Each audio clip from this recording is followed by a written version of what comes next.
Welcome to Keep Traveling, your African story, the only podcast that shares the real voices and journeys shaping African tourism. I'm your host, Rael Zieve, and I've been part of the African tourism industry for over 20 years. Through my inbound tour operation, Keep Traveling, I've had the privilege of connecting travelers from all over the world with the magic of Africa. This podcast is my way of opening that world up to you. A place to learn about the people, properties, and opportunities that make travel across this continent so special. Today, I'm delighted to introduce Jean Ives Kattic, who's the duty manager at Paradis and Dinarobin, who joins me to share their African story. Jean-Yves, welcome to the show. Thank you, Rael. Thank you for giving me the opportunity to express myself. I'm really excited about having you because I've spent some time at Paradis and Dinarobin, so I know how fantastically beautiful it is. But for our international listeners, can you tell them where you are situated geographically? Geographically, Mauritius is found on the eastern part of Madagascar Republic, and we are just, next door to Réunion Island, which is a department of France. Okay, and tell me, on Mauritius, whereabouts is Paradis and Dinarobin situated? So Paradis and Dinarobin hotels are situated on the southwest coast of Mauritius. It's like a peninsula, if you want. And we've got a very blessed location with regard to the history around the two hotels. Well, let's go into that history right now. Is there a story behind the name or the names of the properties? Yes, first of all, the village whereby Paradis and Dinarobin hotels are situated is called Le Morne. It's named after the mountain situated next to the location. And Le Morne Mountain has got a history with regard to the slaves that took refuge, if you want, after escaping from their masters.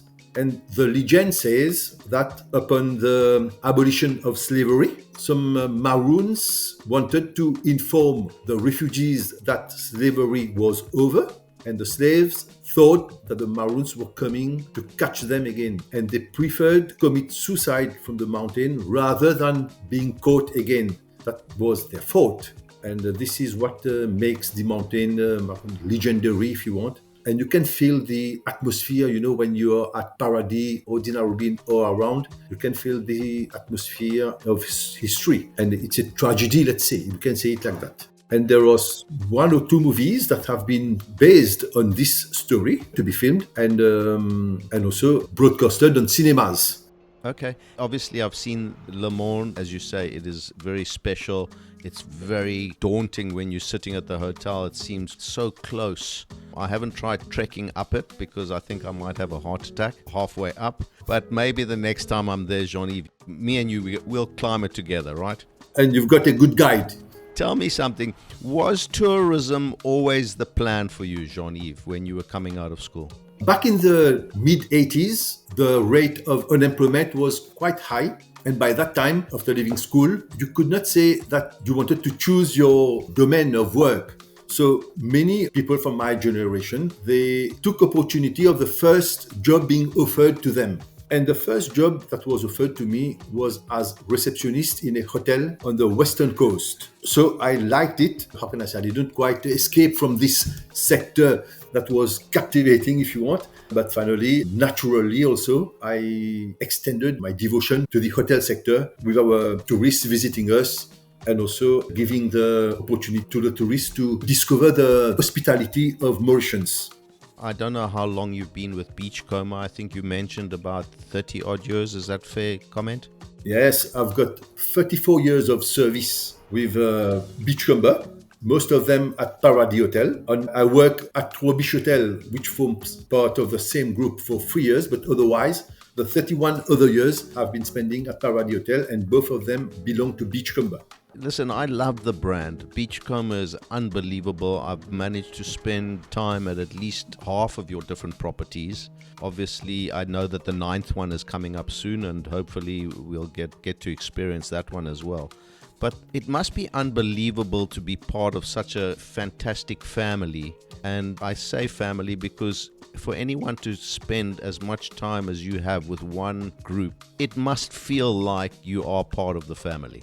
For sure, because the way I have been welcomed, the way I have been, let's say, treated also, and the way I have been looked upon by the corporate, by Beachcomber, makes me feel like without Beachcomber, maybe I would not have been the person I am. I feel part of the family because it's a journey of 34 years. And I've been working here for 34 years, since 1991. And I don't know how to say it, but great time of my life has been spent in the hotel. Sure. I mean, we work probably 35 or 40% of our lives is spent working. So I can see that you dedicated so much time of your life to the brand and the hotel. Tell me, what is a normal day for you like at the property? Okay, out of the 34 years of service, I've been spending 32 years in the human resources with office hours. So working from 8 to 4, working half days on Saturdays, being off days on Sundays and regularly on public holidays, and being also always with the family for Christmas, for New Year. After these 32 years, so 2 years back, I was offered the opportunity to take the post of duty manager. And the post of duty manager required longer hours of work, not being off on Sundays and on public holidays, being present for the big events. It may be a group, it may be festive moment, festive period. And this is the challenge I took at the age of 58. And the normal, let's say, working hours for me, starting at 8:15 in the morning up to 3:30 in the afternoon, having a rest. So at 3:30, I go and take a rest, and I come back at 6:30 in the afternoon, and I work until 11 hours in the evening. I have a span of 5 consecutive days like that. And on the 6th day, I stop working at 4. And on the 7th day, I am on off duty. And I come back for the span of 5 days in a row for the full shift. And it goes on like that. I think it's an amazing challenge that you've done and an amazing thing, and I wish you well from the duty manager point of view and any other challenges that come your way in the future. Well done for that.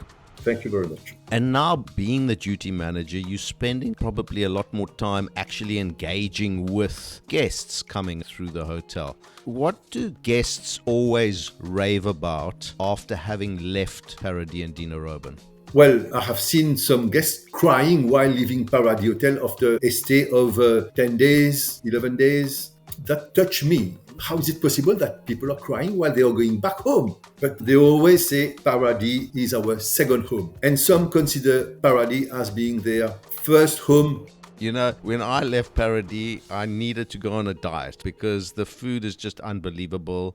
All the different tastes and opportunities to whether we're eating at the sushi restaurant, Umami, and, all the different restaurants and buffets. So I was crying because I couldn't walk anymore. I'd been just eating too much, Jean-Yves, I know for a fact that you're getting guests coming from many parts of the world. I heard French spoken, German speaking, Italian, even Hebrew I've heard, and obviously a lot from South Africa. How do you make guests feel at home when they arrive at the hotel? Okay, thank you for this question. Let me just explain that France, for example, is our main market. Out of the 1 million, nearly 400,000 tourists coming in Mauritius in 1 year, 22 to 23% of the tourists come from France. The second market being United Kingdom, Great Britain, because of historical reasons. Okay, we have been an English colony up to 1968, and our official language being English, and our mother tongue being French.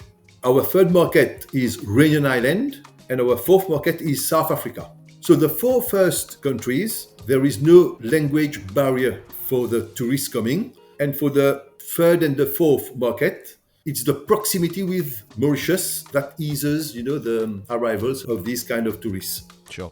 This makes the people visiting us feel like they are understood right away. There is no difficulty, to share, to explain, to ask. And our hospitality, it's not because I'm Mauritian, but our hospitality being legendary. We make them feel at ease, and we feel when something is going wrong for them, and we are just here for them to reassure them if you want. So I think this is a big element for making them feel rapidly at home.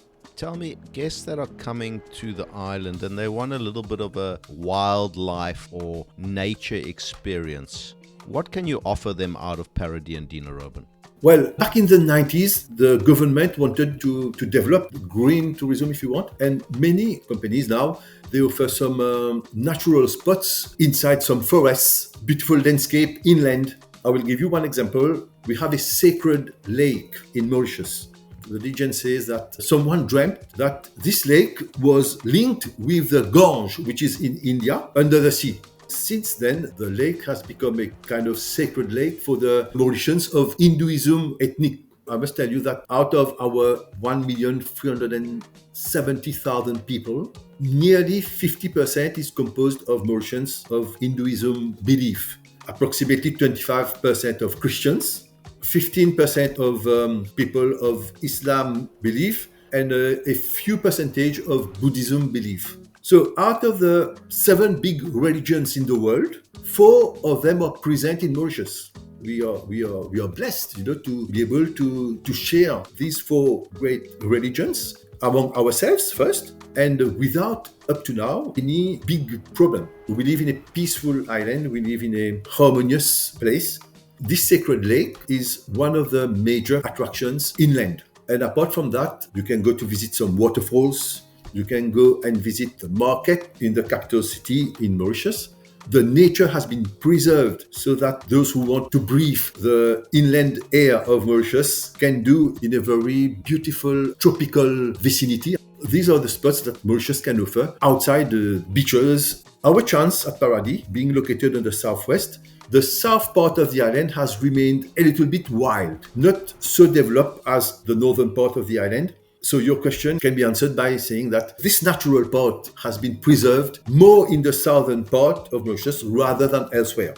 We shouldn't forget to mention that swimming with dolphins and the turtles, my family experienced this August past. They went out on a boat and they just had an unbelievable time. They were right next to the dolphins. My son was so thrilled about that. A great thing that hasn't become too commercialized yet. We haven't chased those animals away from the island, right? Yeah, exactly. What is to be reckoned is that the dolphins, they play the game. Exactly. There's something happening. They love the island as much as everybody else does, right? Yes. Jean-Yves, I know it's nearly impossible to pick one person, but when I was visiting the hotel, I mentioned to the GM that a few particular people really stood out for me in the way that they came across and their service and their hospitality. I'm going to put you on the spot a little bit. Is there one particular artisan that when you come into work every day, you just like seeing that person because you know they are on top of their stuff? You know that they're pushing the boundaries all the time. Yes, very delicate thing to say.